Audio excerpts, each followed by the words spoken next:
Daniel in the lion's den. తెలిసిన సంభవం, తెలియని కోణాలు చాలా ఉన్నాయి. ఈ కార్యక్రమంలో చాలా విషయాలు డిగ్ చేసి, చాలా కార్యాలు వెలికి తీసుకురాబోతున్నాం. బ్రదర్ ఎండి జగన్ వచ్చి ఉన్నారు. Brother, welcome to the praise program. Daniel chapter 6 అంటేనే ఒక ఇంట్రెస్టింగ్ అయిన సంభవం. Daniel in the lion's den చాలా కామన్‌గా చిన్న వయసులో నుండే మనం వినే ఒక సండే సంభవం. క్లాస్ నుండి పెద్దవాళ్ల వరకు ఆ సబ్జెక్ట్ కరెక్ట్. తీస్తున్నారు. కరెక్ట్. ఇప్పుడు నా ప్రశ్న ఏంటంటే, ఈ చాప్టర్‌ని మనం నార్మల్‌గా చూడొచ్చు. అయితే మరో యాంగిల్‌లో కూడా చూడొచ్చు. మనం ఎప్పుడూ చెప్తూ ఉంటాం మరో డిమెన్షన్ అని. సహజంగానే డానియల్ అయినా సరే, లేదా టోటల్ బైబిల్ అంతా చూసినట్లయితే, దేవుడు తన విషయాలను రివీల్ చేయడానికి ఆశపడుతున్నాడు. ఇది ఫండమెంటల్‌గా మనం చూస్తూ ఉన్నాం. ఎస్పెషల్లీ మనం ఎర్త్‌లీ, హ్యూమన్‌ని చూసినట్లయితే, అందరూ కూడా నా తర్వాత ఏంటి? ఒక కంపెనీ ప్రారంభించినా నా తర్వాత ఏంటి? ఒక రాజ్యంలో ఒక రాజు ఉన్నారు. అయితే నా తర్వాత ఎవరు? అలా అని మనం చూస్తున్నాం. డానియేల్లో చాలా ప్రత్యేకంగా చూస్తున్నాం. నెబుకద్నెజర్ ఇది యోచిస్తున్నాడు. అప్పుడు ఈ రాజ్యం అనేది డానియేల్ చాప్టర్ 6 బిగినింగ్‌లోనే వస్తోంది. ఒక కింగ్ వస్తున్నాడు. ఈ రాజ్యం బావుండాలని చెప్పి 120 మందిని ఫిక్స్ చేస్తున్నాడు. ఇందులో 3 కమిషనర్స్‌ని ఫిక్స్ చేస్తున్నాడు. అందులో ఒకరు డానియేల్. అప్పుడు ఈ కింగ్డమ్‌ని మనం అర్థం చేసుకుంటేనే ఈ చాప్టర్ మనకు అర్థమవుతుంది. అయితే దేవుని విధానంలో కింగ్డమ్‌ని ఎలా చూస్తున్నాడు? హ్యూమన్‌గా మనం ఇప్పుడు అర్థం చేసుకుంటున్నాం. అయితే దేవుడు దీన్నెలా అర్థం చేసుకుంటున్నాడు? 6వ అధ్యాయం మొదటి వచనంలోనే మీరు ఆరంభించారు. అవునా? మనమింకా సింహపు బోన్‌లోనికి వెళ్ళలా. బయట నుండే కింగ్డమ్‌ని చూస్తున్నాం కదా! అవును. ఇందులో ఒక అతి ప్రాముఖ్యమైన విషయాలు ప్రత్యేకించి మీరు అడిగిన ప్రశ్న పెద్ద క్వశ్చన్ అనే చెప్తాను. మనకి అనేక జవాబులను అందిస్తుంది. మొదటిగా మనకి ఈ కింగ్డమ్ అంటే ఏంటని తెలియాలి. హ్మ్. ఆ తర్వాత నా తర్వాత ఈ కింగ్డమ్ అనే ఈ 2 కాన్సెప్ట్ల గురించి మనం మాట్లాడితే, మొదటిగా హెవెన్ యొక్క కింగ్డమ్‌కి, వరల్డ్లీ కింగ్డమ్‌కి డిఫరెన్స్ ఉంది. హెవెన్లీ కింగ్డమ్ వేరే, వరల్డ్లీ కింగ్డమ్ వేరే. హెవెన్లీ కింగ్డమ్‌ని ఇంప్లిమెంట్ చేయాలని దేవుడు ఇష్టపడ్డాడు. ఆదామును చూచి ఏలుదురుగాక అని చెప్పాడు. ఆ కింగ్డమ్ యొక్క ఏలే మెథడ్ వచ్చి హెవెన్లీ మెథడ్ ఇక్కడుండేది. అయితే వరల్డ్లీ కింగ్డమ్ యొక్క మెథడ్ వేరే. చూడటానికి మాత్రం ఒక హెవెన్లీ కింగ్డమ్ లాగా ఉంటుందది. ఇప్పుడు హెవెన్లీలో చూస్తే దేవుడుంటాడు. ఆయన చుట్టూత 24 పెద్దలుంటారు. 4 జీవులుంటాయి. ఆ తర్వాత దూతలుంటారు. ఇవన్నీ కూడా మనం రెవల్యూషన్‌లో చూస్తాం కదండి. ఇప్పుడు మీరు వరల్డ్లీ కింగ్డమ్‌లోని చూడండి. ఒక కింగ్ ఉంటాడు. ఆయన చుట్టూత మినిస్టర్స్ ఉంటారు. అవును. ఆ తర్వాత ఒక సేనాధిపతి ఉంటాడు. కమాండర్ ఉంటాడు. ఆయన చుట్టూత సైనిక దళాలుంటాయి. ఇలా వారందరూ ఉంటారు. ఆలోచన చెప్పేవారుంటారు. ఇలా కొంతమంది. ఇది హెవెన్లీ కింగ్డమ్ యొక్క మోడల్ వలె ఇది తెలుస్తుంది. హ్మ్. అయితే హెవెన్లీ కింగ్డమ్‌కైనటువంటి ఒక రూల్‌ను ఈ వరల్డ్లీ కింగ్డమ్ రూలు వేరే. హుహు. అది తెలుసుకోవాలి. మొదటిగా ఇంకా డీప్‌గా జనాలకి చెప్పాలంటే హెవెన్లీ కింగ్డమ్ అంటే ఏంటి? పరలోకం, పరలోక రాజ్యము అంటే ఏమిటి? అనేక చోట్ల చూస్తే పరలోకం ఉంటుంది. యేసు యూజ్ చేసే టర్మ్ చూస్తే పరలోక రాజ్యము వచ్చి ఉన్నది. ఇప్పుడు పరలోక రాజ్యం మీ యొద్దకు వచ్చి ఉన్నది అని అంటాడు. ఇది మొదటిగా మీరు అర్థం చేసుకోవాలి. పరలోకం, లార్డ్స్ ప్రేయర్‌లో వస్తుంది గాడ్స్ కదా! ప్రేయర్‌లోనే అది వస్తుంది. అప్పుడు ఇది అధికంగా మాథ్యూవే ఈ వర్డ్‌ని యూజ్ చేస్తూ ఉంటాడు. మాథ్యూ గాస్పెల్‌లో. అప్పుడు హెవెన్లీ కింగ్డమ్ అంటే ఏంటని అడిగినట్లయితే, ఇప్పుడు ఇంగ్లాండ్ ఉంది. ఒక పీరియడ్‌లో ఇంగ్లాండ్ కింగ్డమ్ ఉండింది ఇండియాలో. అవును. ప్రపంచం మొత్తం త్రూఅవుట్ మీద. ద వరల్డ్ ఉండింది. అయితే ఇప్పుడు ఇంగ్లాండ్ యొక్క కింగ్డమ్ ఇక్కడ లేదు. అయితే ఇంగ్లాండ్ ఉండింది. ఇంగ్లాండ్ కింగ్డమ్ ఎప్పుడూ ఉంటుంది. ఎందుకంటే ఇంగ్లాండ్ ఉన్నంతవరకు ఇంగ్లాండ్ కింగ్డమ్ ఉంటుంది. అక్కడే అక్కడే అవుతుంది. ఆరిజినేట్ అవుతుంది. అయితే ఇక్కడొచ్చి ఆ కింగ్డమ్ వ్యాప్తి అయింది. ఇంతవరకు వచ్చి తిరిగి వెళ్ళిపోయింది. అదేవిధంగా హెవెన్ వచ్చి అక్కడ ఉంది. హెవెన్లీ కింగ్డమ్ వచ్చి ఆల్ ఓవర్ ద ప్లానెట్స్ అన్నిటి మీద, సూర్యుడు, చంద్రుడు అన్నిటి మీద ఉంటుంది. హెవెన్లో మాత్రం కాదు, అన్నిటిపైన ఉంటుంది. ఇప్పుడు సూర్య భ్రమణం కానివ్వండి, చంద్రుని నడిపించేది, ఇవన్నీ కూడా హెవెన్లీ కింగ్డమ్ యొక్క వర్క్. అన్ని కూడా జరిపిస్తున్నాయి. ఇలాగుంటున్నప్పుడు ఈ హెవెన్లీ కింగ్డమ్ యొక్క హద్దులన్నవి భూమి దాని దాటి అన్ని చోట్లకెళ్తుంది. ఇప్పుడు హెవెన్లో ఒక సమస్య వచ్చింది. ఏం సమస్య అంటే, ఆయన కింద ఉన్న ఒక కమాండర్, లేకపోతే ఆయన కింద ఉన్నటువంటి ఒక సోల్జర్ ఇప్పుడు ఆయన చోటికి రావాలని ఆశపడుతున్నాడు. వెంటనే ఆయన్ని కనిపెడుతున్నారు. రాజ్యద్రోహిగా మారుతున్నాడు. అతన్ని పడవేస్తున్నారు. అతను మరొక ఆకాశంలో పడుతున్నాడు. వచ్చేప్పుడు అతనితో పాటు ఒక గొప్ప కూటమిని తీసుకొచ్చి పడుతూ ఉన్నాడు. హ్మ్. ఇప్పుడు ఇతనికి బదులుగా మరొకరిని సెలెక్ట్ చేయాలి. సో గాడ్ ఏం చేయాలని ఇష్టపడుతున్నాడంటే, ముందుగానే ఒక విశేషముగా ఒకరిని సృష్టించాను. అతను నా స్థానానికి రావాలని ఆశపడి చివరిగా ఏం చేశాడు? అతను నాకెదురుగా లేచాడు. సో ఇప్పుడు అతనికి బదులుగా ఒకరిని సెలెక్ట్ చేస్తున్నాను. నాకంటే తక్కువైన వాడు నా స్థలానికై ఆశపడినందున అతనికంటే తక్కువ వాడిని చేసి అతని స్థానానికి తెస్తాను. ఆ విధంగా భూమిని రెడీ చేస్తున్నాడు. సో ఒక ఫ్యాక్టరీ రెడీ చేస్తున్నాడు. ఈ ఫ్యాక్టరీలో కొంతమందిని రెడీ చేసి అతని స్థానానికి ఇంటర్వ్యూ చేసి తెస్తాను, ఎగ్జామిన్ చేసి, టెస్ట్ చేసి, చివరిగా క్వాలిటీ టెస్ట్ అంతా చేసి ఈ స్థలానికి తెస్తానని చెప్పి ప్లాన్ చేసుకున్నాడు. ఆ భూమిలో ఇప్పుడు ఆదాంని తెచ్చాడు. తీసుకొచ్చి ఫలించి అభివృద్ధి చెందు, రీప్రొడ్యూస్ అవ్వు, రీప్రొడక్షన్ చేసి ఒక అథారిటీ ఇచ్చేశాడు. అథారిటీ కూడా ఇచ్చాడు. ఆ హెవెన్లీ కింగ్డమ్ యొక్క లాని కూడా తెలియజేశాడు. ఎలా ఏలాలి అని ఎంత చెప్పాడు. ఏం చేయాలి, ఏం ఏం చేయకూడదు. చేయాలి, ఏం చేయకూడదు. ఎందుకంటే హెవెన్లీ కింగ్డంలో ముందుగానే ఒకడు ఏం చేశాడు, అవన్నీ కూడా మీరు చేయకూడదని తేటగా తెలియజేశాడు. ఇప్పుడు ఈ స్థలంలో హెవెన్లీ కింగ్డమ్ ఇంత దూరానికి ఉంది, ఇంతవరకు ఉంది. ఇప్పుడు ఇతనికి ఈ స్థలంలో ఇచ్చినటువంటి ఫ్యాక్టరీని ఎర్త్, ఇది ఒక ఉదాహరణగా నేను చెప్తున్నాను. ఇప్పుడు అందులో నెట్టబడిన ఇతను ఉన్నాడు కదా, అతనిల్లి ఏం చేస్తున్నాడంటే ఇతన్ని మోసం చేసి ఆ ఫ్యాక్టరీని తీసుకుంటున్నాడు. వానికి తెలుస్తుంది ఈ పవర్ ఉంది వీరి ఇతని దగ్గర. దగ్గర ఈ పవర్ ఉంది, ఈ స్థలాన్ని కొనేద్దాం, ఇతనే హక్కుదారుడు అని కొనేస్తున్నాడు. సో ఇప్పుడు ఫ్యాక్టరీ అతని కంట్రోల్కి వెళ్ళిపోతుంది. ఫ్యాక్టరీ మాత్రం కాదు, అతను ఆ ఫ్యాక్టరీ ఓనర్ కూడా వెళ్ళిపోయాడు. అతని వైఫ్ కంట్రోల్ పోయి అన్ని పోయిన వెంటనే ఇప్పుడు ఒరిజినల్ తండ్రి ఏం చేస్తున్నాడు, ఇతన్ని ఎలాగైనా విడిపించాలే అని చెప్తున్నాడు. అది మాత్రం కాదు, హెవెన్లీ కింగ్డమ్ ఇప్పుడు అక్కడ లేదు. ఆ ఫ్యాక్టరీ అతని చేతి కిందకి వెళ్ళిపోయింది. ప్రిన్సిపల్స్ అన్ని మారిపోయాయి. ఇప్పుడు ఇతడేమనుకుంటున్నాడు, ఆ నా యొక్క స్థలాన్ని విడిపించాలి. ఇప్పుడు ఆల్ ఓవర్ ద వరల్డ్ నా యొక్క ఇది ఉన్నప్పటికీ ఒక స్థలంలో ఆ పాలనకు చోటు లేదంటే ఆ ప్రధానికి, జనాధిపతికి ఒక లోటు ఉంటూనే ఉంటది. ఈ దేశము, ఈ ప్రాంతం నా కంట్రోల్లో లేదు. అది ఎంతైనా ఈ దేశమంతా కూడా పాలించినా ఈ ఒక స్టేట్ నా కంట్రోల్కి రావట్లేదే. ఒక ఆలోచన ఉంటుంది కదా, అదేలాగా గాడికి కూడా ఈ భూమి అతని కంట్రోల్కి వెళ్ళింది. ఇప్పుడు అతని దగ్గర నుండి అది తీసుకోవడం ఈజీ, పిశాచి నుండి తీసుకోవడం. బట్ ఈయన ప్రోటోకాల్ ఫాలో చేస్తున్నాడు, ఎందుకంటే అది రాసినవాడే ఈయన. సో ఇప్పుడు ఈయన ఏం చేస్తున్నాడు, అది విడిపించడానికి ప్రొసీజర్ ఫాలో చేసి విడిపిస్తున్నాడు. ఈ హెవెన్లీ కింగ్డమ్ని ఈ భూమిలోనికి తిరిగి తీసుకుని రావడం అనేదే దేవుని యొక్క పని. దానికి దేవుడు మనుషుల్ని సెలెక్ట్ చేస్తున్నాడు. ఆదాము సంతతి నుండి నోవాహును సెలెక్ట్ చేస్తున్నాడు. అబ్రహాము, మరి ఇస్సాకు, యాకోబు, తరచుగా కొనసాగింపుగా వీరు హెవెన్లీ కింగ్డమ్ కొరకు పనిచేస్తూనే ఉన్నారు. హెవెన్లీ కింగ్డమ్ పైనుంది, హెవెన్, ఆ కింగ్డమ్ కొరకే ఇక్కడ పనిచేస్తున్నారు. అయితే ఇలా చెప్పచ్చంటారా, దేవుని యొక్క హార్ట్ బీట్ అర్థం చేసుకునే వారికి చాలా ఇవ్వాలని దేవుడు కోరుతున్నాడు అని. అవును, వారే ఇక్కడికొచ్చి అన్ని పనులు చేస్తున్నారు. ఇప్పుడు ఈ భూమిని తన కంట్రోల్లో ఉంచుకున్న పిశాచికి వీరు టెర్రరిస్టులాగా తెలుస్తున్నారు. నా దేశంలో కూర్చుని వీరు నాకు అగెన్స్ట్గా పోరాడుతున్నారే, వీరిని హతం చేయాలని వాడు తలుస్తున్నాడు. కాని వీరేం చెప్తున్నారు, ఇది మా తండ్రిది, నీవే ఒకప్పుడు ఏమార్చి తీసుకున్నావు, తిరిగి మా తండ్రి దగ్గర అప్పగిస్తామని వీరు చెప్తున్నారు. ఈ వారే ఈనాటి వరకు జరుగుతూ ఉంది. ఒక పీరియడ్లో తండ్రి తన కుమారుడినే పంపుతున్నాడు, ఓన్ సన్ని పంపుతున్నాడు. పంపి ఆ ఫ్యాక్టరీని విడిపించుకురమ్మంటున్నాడు. కాని విడిపించుకుని రావడం అన్నది ఈనాటి హీరోస్ యుద్ధం చేసేలా కాదు. ఆ మెథడే వేరే. ఆయన బలి అయి అది విడిపించాలి. అదే హెవెన్లీ కింగ్డమ్. అదే హెవెన్లీ కింగ్డమ్ యొక్క లా. బలి ద్వారా విమోచించాలి, యుద్ధం చేసి కాదు. యుద్ధము చేసి విడిపించాలంటే ఫ్రాక్షన్ ఆఫ్ ది సెకండ్ కూడా అవ్వదు. సో ఆయన విడిపించాడు. ఇప్పుడు విడిపించి అక్కడ తిరిగి ఆయన రాజ్యభారాన్ని స్థాపించడానికై ఒక టైం తీసుకున్నాడు. ఇప్పుడు ఉదాహరణకు గెలుస్తాం ఎలక్షన్లో, అయితే ఆ యొక్క ప్రభుత్వం ఏర్పాటు చేయడానికి టైం ఉంటుంది. మధ్యలో 10 రోజులో, 4 రోజులో, 5 రోజులో ఇవ్వబడుతుంది. అదేవిధంగా హెవెన్ 2 రోజులు ఉంచింది. 2 రోజులంటే 2000 సంవత్సరాలు హెవెన్ లెక్క ప్రకారం. వారిని గెలిచాము, పదవి స్వీకరణకు 2 రోజులుంది. నేను నీ శత్రువులను నీ పాదములకు పీఠముగా చేయు వరకు నా కుడిపార్శ్వమున కూర్చుండుమని యేసును కూర్చోబెట్టాడు. ఎందుకంటే ఈ కింగ్డమ్కి చూసినట్లయితే గెలిచిన వారు పదవి స్వీకారం చేసేప్పుడు అందులో కొంతమందిని ముఖ్యమంత్రితో పాటు మంత్రులుగా ప్రమాణ స్వీకారం చేస్తారు. ఆ మంత్రుల సెలక్షన్ ఉంది కదా, అదిప్పుడు జరుగుతూ ఉంది. ఇప్పుడు దేవుడేం చేస్తున్నాడంటే ఈ భూమిలో తనకైన వారిని తనతో పాటు పరిపాలన చేయటకై ఆయనతో పాటు సహించిన వారు పరిపాలన చేస్తాం, ఆ పరిపాలించే వారిని సెలెక్ట్ చేస్తున్నాడు. సో ఇప్పుడు ఆ సెలక్షన్ వేరే జరుగుతుంది. ఇప్పుడు సాతానేం చేస్తున్నాడు, తను ఓడిపోయాడని తెలుసు. తర్వాత ముఖ్యమంత్రిగా పదవి స్వీకారం చేసేంతవరకు ఇతనేమై ఉండాలా, యాక్టింగ్ సీఎం ఇతడే. అయితే ఇతనికి ఎటువంటి పవర్ ఉండదు, బట్ ఆయన పదవి ఎక్కేంతవరకు ఇతడే సీఎం. అదే పని ఇప్పుడు జరుగుతూ ఉంది. ఇందులో ఇప్పుడిక్కడ ఏం జరిగిస్తున్నాడంటే హెవెన్లీ కింగ్డమ్ యొక్క మోడల్ ఇక్కడుంది, బట్ ఓల్డ్ కింగ్డమ్ అనే లాని తయారు చేశాడు. వీరిరువురి మధ్య జరుగుతుంది. ఇది మొదటిగా హెవెన్కి హెవెన్లీ కింగ్డమ్కి మధ్యలో డిఫరెన్స్. రెండవది, మీరు అడిగిన ప్రశ్న ఎంతో ముఖ్యమైంది. నా తర్వాత అనే ఒక కాన్సెప్ట్ ఉంది కదా, నెబుకద్నెజర్ అడిగాడు. తరచుగా అందరు రాజులు ఇది చూస్తున్నారు, ఎదురు చూస్తున్నారు. రాజులు మాత్రమే కాదు, పుట్టిన ప్రతి మనిషికి ఆ థాట్ ఉంది. అబ్రహాముకుంది, అవును, నాకన్నీ ఇచ్చారు కాని పిల్లలు లేకుండా ఉన్నానే, ఇవన్నీ తర్వాత ఎవరు చూసుకుంటారు, ఎలియాజర్ చూస్తాడా అనే ఒక థాట్ అతనిలో ఉంది. సో ఈ యొక్క థాటు హెవెన్కి లేదంటాను నేను. ఎందుకు లేదంటే, నా తర్వాత అన్నట్టయితే నా ముగింపు అనంతరమే గదా, దేవునికి ముగింపు లేదు గదా, ఇటర్నల్ కింగ్డమ్ గదా. అయితే మనుష్యుని ఫ్యాక్టర్గా ఉంది, అది తరచుగా అందరి దగ్గర ఒక థాట్గా ఉంటూనే ఉంది. అందరికీ కూడా అది ఒక థాట్గా వస్తూనే ఉంది.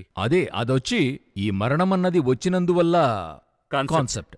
నాకు మరణం వస్తుందని తెలుసు, మరణమొస్తుందని తెలిసిన ప్రతి ఒక్కరు ఏం చేస్తారంటే నా తర్వాత ఎవరికన్నా బాధ్యతగా అప్పచెప్పాలనే థాట్ వస్తుంది. ఇలా చెప్పొచ్చునా? కింగ్డమ్ ఉండేవారు నాకు తర్వాత అని దీన్ని యోచించవచ్చునా అని చెప్పొచ్చునా? హెవెన్లీ కింగ్డమ్ థాట్లో ఉండేవారు ఇది ఆలోచించరు. ఓ హెవెన్లీ కింగ్డమ్. ఆ వరల్డ్లీ కింగ్డమ్ థాట్లో ఉండేవారు అది ఆలోచిస్తారు. ఓహో. ఎందుకంటే ఈ కింగ్డమ్ నా దగ్గర ఉంది, నేను ఇది ఎవరికన్నా ఇచ్చి వెళ్ళాలి. ఇప్పుడు నెబుకద్నెజర్ బెల్షస్సర్కి ఇచ్చి వెళ్తున్నాడు. అలెగ్జాండర్ నలుగురి జనరల్స్కి ఇచ్చి వెళుతున్నాడు. డేవిడే సాల్మన్కి ఇచ్చి వెళ్తున్నాడు. ఇందులో ఏంటంటే మీరు ఇష్టపడి జరుగుతుంది, ఇష్టపడకుండా జరుగుతుంది. ఇప్పుడు నెబుకద్నెజర్ బెల్షస్సర్కి ఇష్టపడి ఇచ్చెళ్ళాడు. దావీదు సొలొమోన్కి ఇష్టపడి ఇచ్చెళ్ళాడు. అయితే అలెగ్జాండర్ ఇచ్చి వెళ్ళింది ఇష్టపడి కాదు. అలెగ్జాండర్ హిస్టరీలో మీరు చదివితే అతని పిల్లలు ఎవరికీ ఇది వెళ్ళలేదు. అది అట్లే ఆ జనరల్స్ పంచుకున్నారు, భాగాలు చేశారు. ఇంకా చెప్పాలంటే అలెగ్జాండర్ ఫ్యామిలీలో ఉన్న వారందరినీ చంపారు, క్లోజ్ చేశారు. సో నా తర్వాత అనేటువంటి కాన్సెప్ట్ వచ్చి మీరే ఏర్పాటు చేయొచ్చు, మీకు ఇష్టం లేకుండా కూడా జరగచ్చు. అయితే హెవెన్లీ కింగ్డమ్ మట్టుకైతే నా తర్వాత అనేటువంటిది ఏదీ లేదు. ఇప్పుడు మీరు హెవెన్లీ కింగ్డమ్ మైండ్ సెట్లోకి వచ్చారనుకోండి, నా తర్వాత అనే థాట్ మీకు రాదు. ఎందుకంటే మీరు చావనే చావరు కదా, మీరు చనిపోతేనే కదా మరొకరికి. అప్పుడు మీకేం థాట్ వస్తుంది? మనం చనిపోతున్నామే, ఈ భూమిలో చనిపోతున్నామే అనే ఒక థాట్ వస్తుంది కదా. అయితే క్రొత్త నిబంధన మట్టుకైతే మీకు మరణమే లేదని ఉంది కదా. మరణమే లేదని చెప్పినప్పుడు, నాకు నిత్యజీవం అని చెప్పబడుతున్నప్పుడు నా తర్వాత మరొకరికని ఎందుకు ఆలోచిస్తాను? ఫిజికల్ డెత్ ఉంది కానీ ఆ తర్వాత స్పిరిచువల్ డెత్ లేదు. అవును. ఫిజికల్ డెత్ ఉన్నటువంటి వారు ఎందుకు ఆలోచిస్తారు? కింగ్డమ్ ఉన్నవారే కదా ఆలోచిస్తారు. ఓల్డ్ కింగ్డమ్ ఉన్నవారు నా తర్వాత ఈ కింగ్డమ్ ఎవరికైనా ఆలోచిస్తారు. నాకంటూ ఈ భూమిలో ఏది లేదు కదా. నేనొచ్చాను, ఇప్పుడు నేను వెళ్తున్నాను, ఇక్కడున్నది ఏది నాది కాదు కదా. ఇక్కడ మనం ఎక్కడ మిస్టేక్ చేస్తున్నామో చెప్తున్నాను. ఇక్కడున్నంతవరకు దేవుడు నాకు ఒకటి ఇస్తున్నాడు కదా. అది చిన్న 600 స్క్వేర్ ఫీటో 60,000 స్క్వేర్ ఫీట్లో, లేకపోతే ఒక 6,000 లేక 60 కోట్లో ఎంతో ఇస్తున్నాడు కదా. ఇది నాదనే థాట్ మీకు వస్తుంది కదా. ఇక్కడే మిస్టేక్ జరుగుతుంది. అప్పుడు ఇది ఎవరికైనా నేను బాధ్యతగా ఇచ్చేలాలే. మిమ్మల్ని పిలిచిన గాడ్ ఎవరికి ఇవ్వాలనేది కూడా చెప్తాడు. ఆ లెవెల్లో ఉండాలి, అలా యోచించాలి. ఆ హెవెన్లీ ఫ్రీక్వెన్సీ కింగ్డమ్లో ఉన్నట్టయితే అలా ఆయన క్లియర్గా చెప్తాడు. ఇప్పుడు ఏలియాతో 100ల లెక్కలో శిష్యులు ఆయనకున్నారు, అనేక శిష్యులున్నారు. బట్ గాడ్ చెప్తున్నాడు వెళ్ళి ఎలీషాని అభిషేకం చేయమన్నాడు. ఇప్పుడు దావీదుకే చాలా మంది కుమారులున్నారు. ఆదోని ఉన్నాడు, అబ్షలోం ఉన్నాడు, అవును. ఇంకా అనేక మంది ఉన్నారు. అబ్షలోం చనిపోయాడు అనుకోండి, చాలా మంది కుమారులు ఉన్నారు. అయితే దేవుడు సొలొమోన్ని అభిషేకం చేయమంటున్నాడు. సో ఆ కింగ్డమ్ పర్స్పెక్ట్ లో ఆయనకి ఆయనకి తెలుసు ఆ తర్వాత ఎవరు, నా తర్వాత ఎవరు అన్నది వారికి తెలుస్తుంది భూమిలో. అయితే హెవెన్లో నా తర్వాత అనే కాన్సెప్టే లేదంటున్నాను. ఈ యొక్క మైండ్ సెట్ మీకు వచ్చినట్లయితే మీకు ఈ భూమిలో ఉండే వాటిపైన మీకు అటాచ్మెంట్ ఉండదు. అయితే ఉన్నా కూడా ప్రాక్టికల్ లైఫ్ లో ఒక కంపెనీ అయినా సరే, ఒక మినిస్ట్రీ అయినా సరే, తరచుగా చూస్తే మనం తర్వాత ఒకరిని నియమించడం లేదా తరచుగా ఈ సేవ కొనసాగింపబడాలనేది తప్పు కాదు కదా. అందులో తప్పు లేదు, అదే చెప్తున్నాను. ఆ ఏర్పాటు అనేది ఉంది కదా, ఆ అపాయింట్మెంట్ అనేది, అది మీరు చేయొద్దు, హెవెన్ చేస్తుంది అంటున్నాను. ఎందుకంటే మిమ్మల్ని అపాయింట్ చేసింది ఎవరు? హెవెనే కదా అపాయింట్మెంట్ చేసింది. ఇప్పుడు ఈ యొక్క పరిచర్యకు వస్తున్నాను. ఈ పరిచర్యకు నన్ను పిలిచింది ఎవరు? దేవుడే పిలిచాడు. దేవుడే పిలిచాడు. నా తర్వాత ఎవరికి ఇవ్వాలనేది కూడా దేవుడే చెప్తాడంటున్నాను. ఆ అపాయింట్మెంట్ పని మీరు చేయబాకండి, ఆ అభిషేకం చేసే పని మీరు తీసుకోవద్దనేది కాన్సెప్ట్. మరొక విషయం, ఆయన చెప్పిన వెంటనే ఇచ్చేసి వెళ్ళిపోవాలి. ఆయనకి ఇవ్వాలి. ఇప్పుడు నేను ఒక ఉదాహరణకు చెప్తున్నా. నన్ను బాగా అడ్మైర్ చేసిన, నేనెంతో ఒక పరిచారకుణ్ణి ఎంతో ఇష్టపడుతున్నానంటే రెనార్డ్ బొంకే. రెనార్డ్ బొంకే యొక్క సందేశాలు, ఆయన మినిస్ట్రీ వచ్చి ఎక్స్ట్రాడినరీ. మన కాలంలో జీవించాడు, ప్యాషనెట్ గా చేస్తాడు. మన కాలంలో జీవించిన సుప్రసిద్ధి ఇవాంజలిస్ట్. ఆయన యొక్క మినిస్ట్రీని బాగా గమనించి చూడండి, ఎండ్ అలాగానే చూడండి. క్రైస్ట్ ఫర్ ఆల్ నేషన్స్ అనేది ఆయన మినిస్ట్రీ మోర్ దెన్ 120 కంట్రీస్లో ఉంది. ఆయన వచ్చి ఏం చేస్తున్నాడు, at the age of 72 I think so I'm right, ఆ స్థలంలో ఒక మీటింగ్లో మాట్లాడుతూ ఉన్నాడు. ఈయన మినిస్ట్రీలో చదివి పరిచారకుడైన, ఈయన బ్లడ్ రిలేషన్ కానీ సంబంధమే లేని ఒక పర్సన్ ఫస్ట్ రోలో కూర్చునున్నాడు. దేవుడు చెప్తున్నాడు, ఒకరోజు ఫస్ట్ రోలో డానియల్ అనే వ్యక్తి కూర్చున్నాడు, పిలవమంటున్నాడు. ఈయన యాశుషులుగా పేరు చెప్పి పిలిచి రమ్మన్నాడు. ఆయన ఎక్కి వచ్చేప్పుడు దేవుడు చెప్తున్నాడు, ఇతడే నీ తర్వాత చూసేటువంటి వాడు, ఆయన అభిషేకం చేసి నువ్వు వెనక్కి వెళ్ళమంటున్నాడు. ఇదొచ్చి రెనార్డ్ బొంకే చెప్పేప్పుడు ఫైర్ కాన్ఫరెన్స్లో నేనే కూర్చుని వింటూ ఉన్నాను. ఈ మీటింగ్లో రెనార్డ్ బొంకే చెప్పేప్పుడు నేనే కూర్చుని వింటూ ఉన్నాను. ఆ మీటింగ్లో ఆయన సాక్ష్యం చెప్తున్నాడు, ఎలా డానియల్ వచ్చాడని చెప్తున్నాడు. అప్పుడు అలా వచ్చినప్పుడు దేవుడు చెప్తున్నాడు, అభిషేకం చెయ్యి, అతడే నెక్స్ట్ సక్సెసర్ అని చెప్పి. రెనార్డ్ బొంకేకి అతనికంటే పెద్ద పిల్లలున్నారు. ఇంకా చెప్పాలంటే అతని ఏజ్లో మనమళ్ళు ఉన్నారు.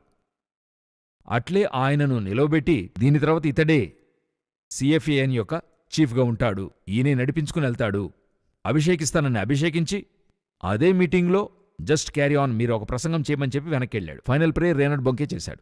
ఇదే నేను మరో యాంగిల్లో చూస్తున్నాను. ఇది చెప్పాడు, చేశాడు, ఓకే.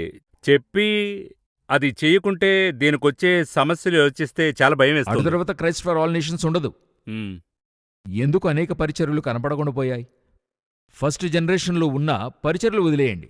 ఎందుకు ఒక ఆర్గనైజేషన్ మొదటి తరంలో భయంకరంగా ఉండి రెండవ తరంలో ఎందుకు కనపడకుండా పోయింది? సామాన్యంగా దావీదు కంటే సొలొమోను రాజ్యభారం సమాధానంతో ఉండింది, పీస్ఫుల్. ఇంకా చెప్పాలంటే డేవిడ్ని కూడా అందరూ వెదికి రాలేదు. సొలొమోను జ్ఞానానికి అందరూ వచ్చారు. అవును. అంత దూరానికి మహిమ. ఇదే అనాయింటింగ్ యొక్క ప్లస్ పాయింట్. ఇప్పుడు ఎలియా ఎలీషా అని చెప్తున్నాం కదా. ఏలియా ఆకాశము నుండి అగ్ని దింపాడు, అందులో ఏ భేదాభిప్రాయం లేదు.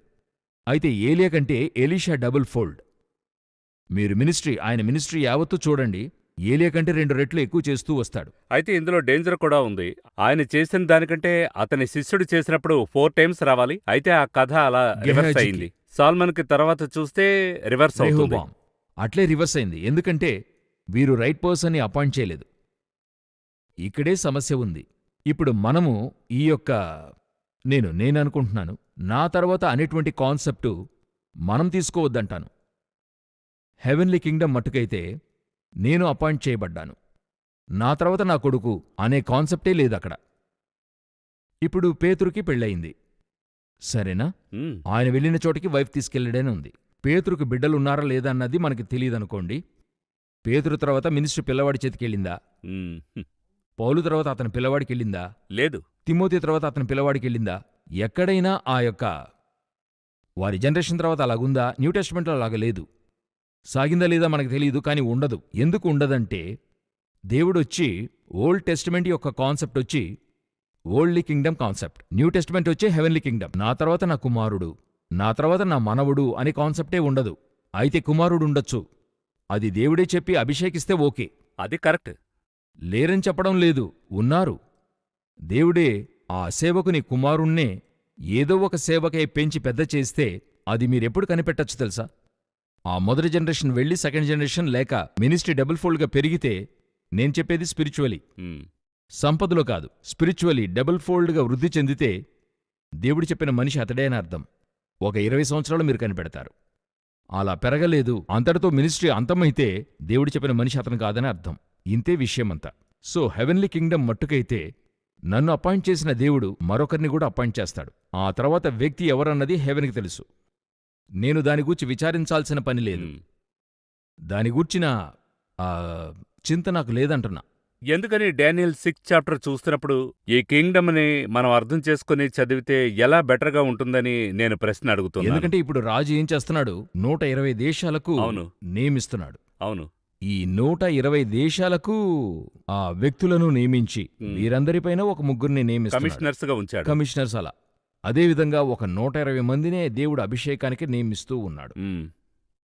ఫస్ట్ రివైవల్కి ఈ 120 మందికి పైన ప్రధానమైన 3 శిష్యుల్ని నియమించాడు. అంటే పేతురు, యోహాను, యాకోబు, ఈ 3. ఈ ప్రధానమైన శిష్యులు ఈ 120 మందిని చేరి వరల్డ్ని స్పిరిచువల్గా నడిపించాలి. High commissioners. అందులో ఒక హిడెన్ విషయం ఉంది. మనం ధ్యానించేది ఈ విధంగా ధ్యానించచ్చు అనుకోండి. ఇప్పుడు మనమొచ్చి ఈ 160 మందిని ఒక బాధ్యతగా నియమించి చేస్తున్నట్లుగా మినిస్ట్రీలోనూ ఉంది. ఇప్పుడు మీరున్నారు, మీరు ఈ ఆర్గనైజేషన్ ఉంది. ఇది మీరొక్కరు జరిగించలేరు, అయితే మీరొక్కరే దీనికైనా కీ పర్సన్. హ్మ్. మీ క్రింద అనేక మందిని నియమించారు, మీరందరూ చేరి జరిగిస్తున్నారు. అప్పుడు ఇది నెక్స్ట్ లెవెల్కి వెళ్తుంది. హ్మ్. అటు తర్వాత చూస్తే అటు తర్వాత లెవెల్ వారు ఇంతకంటే నెక్స్ట్ లెవెల్కి తీసుకెళ్లాలి. అప్పుడే మినిస్ట్రీ కూడా జరుగుతుంది. అవును. పౌలు తర్వాత తిమోతిని నియమించుకున్నట్టయితే, యోహాను తర్వాత పాలీక్రాఫ్ట్ని నియమించకపోయినట్లయితే మనకు ప్రకటన గ్రంథము దొరికి ఉండేది కాదు. పౌలు రాసింది అన్ని చోట్ల పౌలే ప్రింటింగ్కి ఇవ్వలేదు. పౌలు రాసి ఎవరికో ఇచ్చాడు, వారు తీసుకెళ్లి ఇది చేర్చారు. మీ నెక్స్ట్ జనరేషన్కైనా కొన్ని పనులు ఉంటాయి. అవును. అదే ఎంతో ముఖ్యం. ఇది ఒక రిలే రేస్ లాంటిది. నేను పరిగెత్తుతున్నా, నా దగ్గరున్నది ఇంకొకరికి చెల్తున్నాను, అతడు పరిగెత్తుతున్నాడు. ఇప్పుడు నా దగ్గరికి ఈ విషయం వచ్చిందంటే మన దగ్గరికి వచ్చింది ఈ విషయం. మనం దీంతో పరిగెత్తేప్పుడు రాకడొస్తే మనతో ముగిసిపోతుంది. లేదు, ఇంకొక వ్యక్తిని రెడీ చేయాలి. రాకడొస్తుందో లేదో నేనొక వ్యక్తిని రెడీ చేస్తూ ఉండాలి. రాకడొస్తే నాతో అతను వచ్చేస్తాడు, రాలేదా నెక్స్ట్ జనరేషన్ రెడీ చేస్తూ వెళ్ళాలి. ఈ వ్యూ ఉంది చూసారా, ఈ థాటు, ఇది వచ్చి దేవుడు ఇటువంటి కాన్సెప్ట్ని ఉంచి ఉన్నాడు. అలాగున్నప్పుడు దేవునితో మీరు అనేక విషయాలు అడుగుతున్నారు జీవితాంతం. నేనేం చేయాలి ప్రభువా, నేను ఇటు వెళ్ళాలా ఇటా? ఇదేలాగా మరొక ప్రశ్న ఉంది, నా తర్వాత ఎవరు?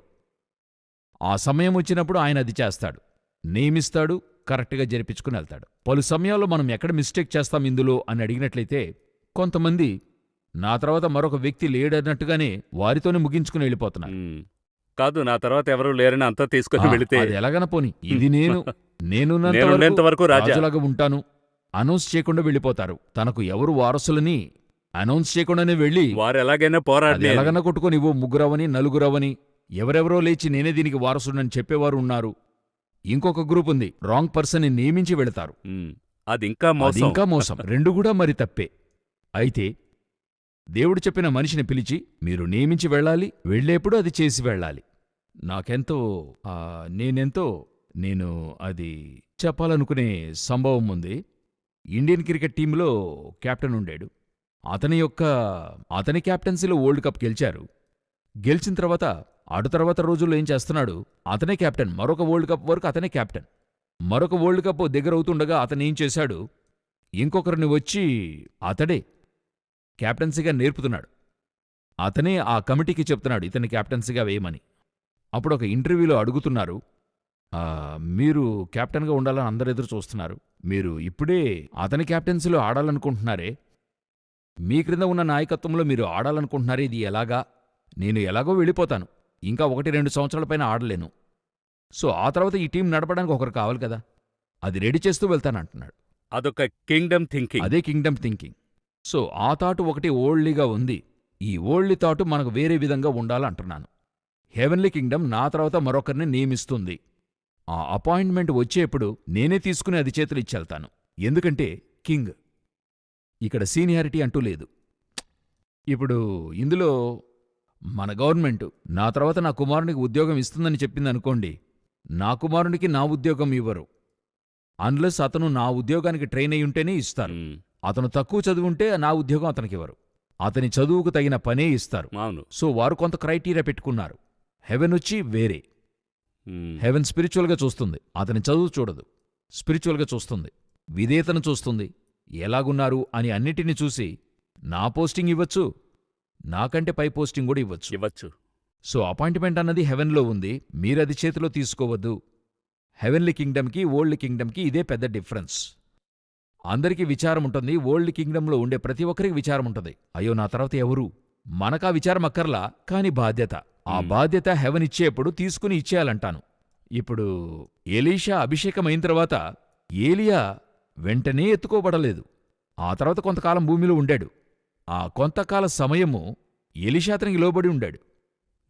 ఇంకొకటి ఇంకా ఓ చిన్న యాడిషన్ ఇవ్వాలనుకుంటున్నాను.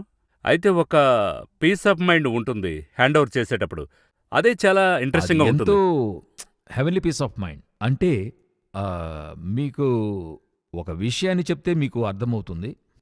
మీకు మొదట ఉన్న విధేయత చివరి వరకు ఉందా అని హెవెన్ చూస్తుంది. ఇప్పుడు మీరు ఈ యొక్క పోస్టింగ్లో ఉన్నారనుకోండి, అప్పుడు మీ పైన ఉన్నవారు చెప్పేదంతా కూడా మీరు వింటారు.